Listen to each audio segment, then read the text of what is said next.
Ini dia sang keramat laut. Jajahan di timur dan juga di barat. Hidup Nagasaki!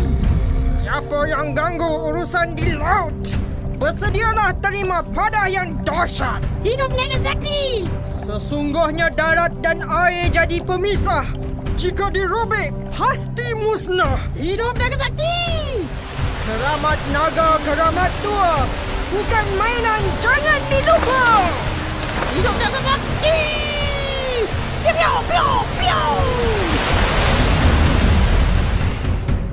The name is Dane Bourne, Agent 017 from Scotland Yard. Apa khabar Tun Berong? Pasti ada benda yang sangat penting sampai panggil aku ke sini.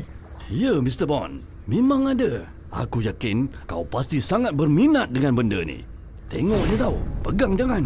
You've got to be kidding me!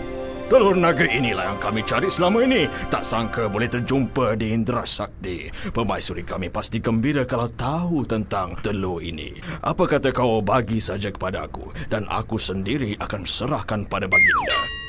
Elah. Agak-agak lah, Mr. Bond. Woi. Hei, ini barang rare tau. Telur naga grade tertinggi dalam kelasnya. Tengok coraknya sangat halus dan berseni. Mana nak dapat telur yang natural beauty macam ni? Kalau kau nak sangat, boleh.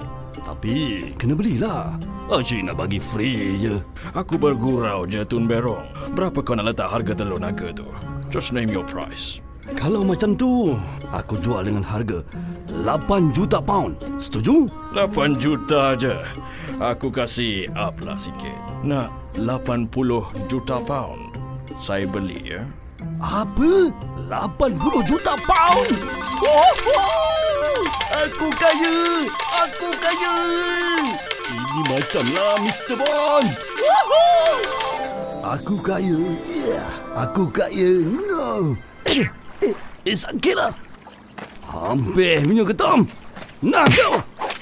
Kali mimpi dah! Hei, kalau jadi betul-betul, memang kaya aku! 80 juta pound tu! Tak apalah, malam ni aku akan lelongkan air. Mesti berebut orang nak beli punya lah.